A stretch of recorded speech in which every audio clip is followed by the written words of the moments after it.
So let's understand first of all the reflection.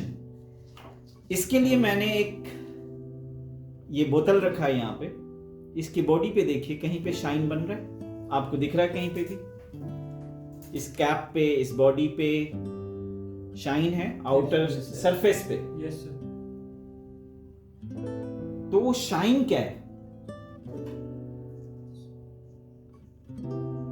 क्या shine होना वो रिफ्लेक्शन होता है या नहीं होता है? तो शाइन क्या है?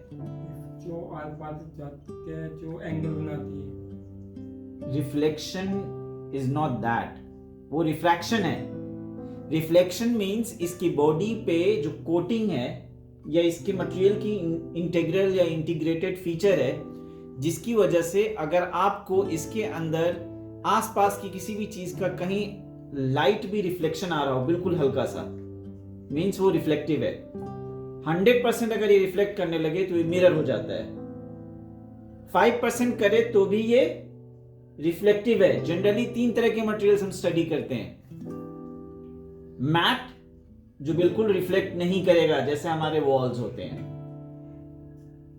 रिफ्लेक्टिव मटेरियल में जो 100% करता है वो मिरर है, और इन बिटवीन के बहुत सारे मटेरियल्स मिलते हैं। तो ग्लास आप मार्केट में खरीदने जाते हो, या आपके लैपटॉप का स्क्रीन है, या इसकी बॉडी है, कुछ बॉडी पार्ट रिफ्लेक्टिव है, कुछ मैट में बनाया गया है। रिफ्लेक्शन मींस चाहे वो कितनी भी परसेंट में आसपास की चीजों का इमेज उसमें बन रहा हो,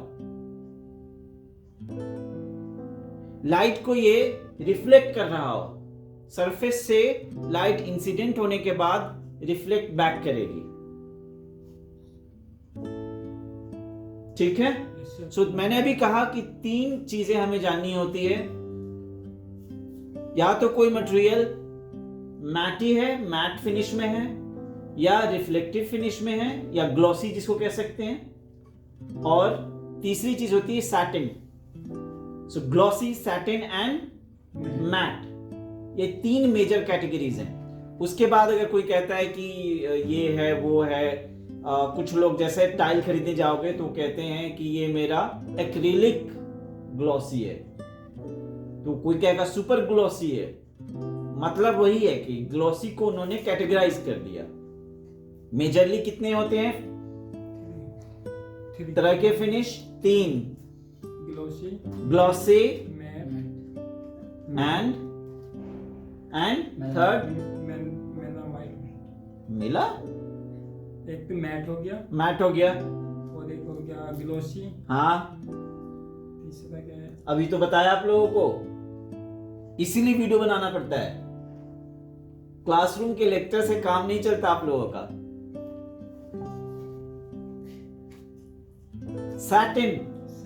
सैटिन कलर, सैटिन जो फिनिश है उसमें बहुत माइनर सा रिफ्लेक्शन होता है। इस टेबल टॉप को जो देख रहे हो, ये सैटिन की कैटेगरी में आएगा, बहुत लाइट। क्लियर हो गया? Yes sir. अब मैं आपको दूसरी चीज सिखाने जा रहा हूं, वो होता है ट्रांसलूसेंसी। ट्रांसलूसेंसी के बारे में बच्चे कंफ्यूज्ड होते हैं। किसी से पूछो व्हाट इज ट्रांसलूसेंसी, वो कहेगा कि जो रिफ्लेक्शन हो रहा है ना वही ट्रांसलूसेंसी है। ट्रांसलूसेंसी मींस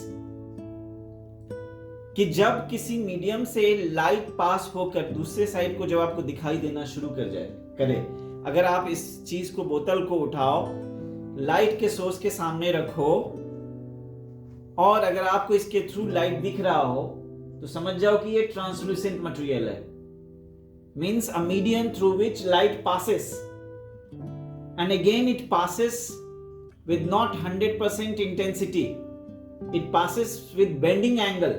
बेंडिंग एंगल की वजह से उसकी ट्रांसलूसेंसी बहुत कम या बहुत ज्यादा हो सकती है। इसके थ्रू अब ये देखोगे, इस पेपर पे लाइट सोर्स इधर है, इस साइड से लाइट आने की वजह से हिट करने के बाद, इस मीडियम में जाने के बाद ये नीचे को बेंड कर रही है, और इधर की तरफ लाइट भी मिल रही है हमें। ठीक है? लाइट पास हो जाती है किसमें? ट्रांसलूसेंट मटेरियल में। दूसरी सबसे बड़ी फीचर जो यहां आपको दिख रहा है, ट्रांसलूसेंट मटेरियल में एक कॉन्सेंट्रेटेड लाइट का बिहेवियर देखा जाता है। ये देखिए यहाँ पे दिख रहा है आप लोग को, वीडियो में दिख रहा होगा यहाँ पे, इस पेपर पे मैं लिफ्ट कर रहा हूं, ये देखिए यहाँ भी दिख रहा है, यहाँ भी दिख रहा है, आप देख सकते हैं यहाँ। सो ट्रांसल्यूसेंट वो मीडियम है जिसके आर पार लाइट जा रही है लेकिन रिस्ट्रिक्टेड अमाउंट में। उस मीडियम से निकलने के बाद लाइट का बिहेवियर चेंज होता है, जैसे कि यहां पे दिख रहा है। यहां देखिए क्या पैटर्न्स बन रहे हैं। ये थर्ड पॉइंट मैं डिस्कस कर लूं, दैट इज रिफ्रैक्शन। रिफ्रैक्शन क्या है? Again light comes through the medium, this water, first is the layer of the plastic and then the water and then again another surface of plastic. Light is coming, medium, this is one medium, plastic is one medium, light is bending, going through water, again bending, going through this surface of plastic, again bending. So three bends are happening. If we don't consider its container, only we consider water, so water का refraction index कितना होता है? 1.3। Glass अगर हो तो उसका कितना होता है? Only purely glass 1.5। एक्रिलिक का है 1.49 या 1.4। सो एक्रिलिक अलग ढंग से बिहेव करेगा। मींस ये जो रिफ्रैक्शन मैं इंडेक्स बता रहा हूं, ये बता रहा है कि लाइट इनके थ्रू पास करने के बाद कैसे बिहेव कर रहा है। इस पॉइंट्स आप समझ सकते हैं। पॉलीकार्बोनेट का कितना बताया आपने? सो इस तरीके से हर मटेरियल का अलग अलग रिफ्रैक्शन इंडेक्स होगा, एंगल की बेंडिंग होगी। सो अगर ये मीडियम बहुत डेंस है, एट द सेम टाइम इससे रिफ्रैक्शन पॉसिबल है। जैसे मान लो ये वाटर है, वाटर के अंदर में मैं कुछ कलर्स मिक्स कर दूं, सो क्या होगा? इसकी रिफ्रैक्शन कम हो जाएगी। कुछ भी ऐसा मैं डाल दूं जिसकी वजह से यहां पे जो हमें लाइट पास हो करके ये जो बेंडिंग हो रही है, जो चीज यहां दिख रही है, वो कम दिखनी शुरू हो जाएगी। ये जितना क्लियर होगा, क्रिस्टल क्लियर, उतना ही ज्यादा आपको यहाँ पे रिफ्रैक्शन एंगल कम बनेगा। सो रिफ्रैक्शन एंगल कम बनने का मतलब होता है, कई बार क्या होता है, लोग किसी रास्ते, मैंने कई बार देखा है कि पार्टीशन से लोग बैंग करते हैं अपने हेड को या पूरी बॉडी से टकरा जाते हैं। उनको बिल्कुल समझ नहीं आता कि इस साइड का जो एरिया है और इस साइड के एरिया में डिफरेंस ही नहीं पता लगता। वो इतना ज्यादा क्लियर होता है, ट्रांसपेरेंट होता है। सो मींस वहां लाइट आई वो सीधी, ऑलमोस्ट सीधी निकल गई, या अगर वो बेंड भी हुई है, इतना माइनर हुई है कि आप डिटेक्ट नहीं कर पा रहे हो नेकेड आई से। ऐसी सिचुएशन में आप इसको बैंग करोगे।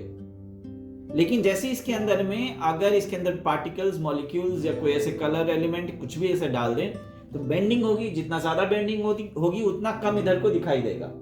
सो जब हम किसी भी सॉफ्टवेयर में, for example 3ds Max, AutoCAD 3D, SketchUp, V-Ray या कोई भी 3D सॉफ्टवेयर में आपको ये फैक्टर्स लिखे होते हैं, reflection, translucency and refraction. So refraction का आपने जैसे ही ज्यादा एंगल करोगे यहां पे कम दिखाई देगा। सो ऐसा ग्लास आप बनाना चाहते हो जिसके आर पार कम दिखाई दे, तो आप क्या करोगे कि उसको बेंड कर दोगे, जानबूझ करके बेंड करोगे, क्योंकि आप ज्यादा आर पार दिखाना नहीं चाहते हो। सो कोई अगर आपको कहता है कि कोई मटेरियल ओपेक है, मींस उसके आर पार नहीं देख सकते। फॉर एग्जांपल ये, इसके आर पार आप नहीं देख सकते। कोई कहता है कि ट्रांसपेरेंट मटेरियल है, फॉर एग्जांपल ये वाला पार्ट ओपन है, ये वाला पार्ट ओपन होने की वजह से ये वाला आपको आर पार ज्यादा दिखाई देगा। Can you see my hand? Can you see my hand? Yes, sir. It's more clear now. Still you can see my hand, right? If you see from this side, you are able to see my hand. From this also you are able to see my hand, but you are able to see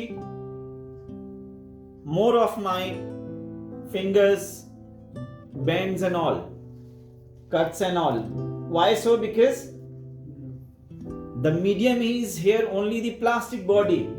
Here there's two mediums, plastic as well as water. One more factor I'll talk about is the distortion. अगर आप मुझे अभी इधर से देख रहे होगे तो ये फिंगर्स मेरे ज्यादा बड़े दिख रहे होंगे, ये डिस्टोर्शन हो रहा है. Distortion is happening. So distortion is also a feature. It happens because of the medium. So remember, medium is very, very important to understand. Surface is very important to understand. Surface behavior is very important to understand. Surface behavior we understand in three terms. I have just talked about surface quality. I have just talked about कि कोई चीज glossy होगा या satin होगा या mat होगा. साथ में रिफ्लेक्शन क्या है, light is coming going back. Reflection क्या है, lighting passing through and going out, bending and going out. Translucency क्या है, जिसके अंदर में यूनिक बिहेवियर होता है ट्रांसलूसेंट मटेरियल का, ये पैटर्न बनना. तो कई बारी डिजाइनर जानबूझकर ट्रांसलूसेंट मटेरियल को यूज करता है. पॉलीकार्बोनेट से ये आप हासिल कर सकते हो, आप इसको एक्रिलिक से हासिल कर सकते हो, वाटर से कर सकते हो, ग्लास से कर सकते हो.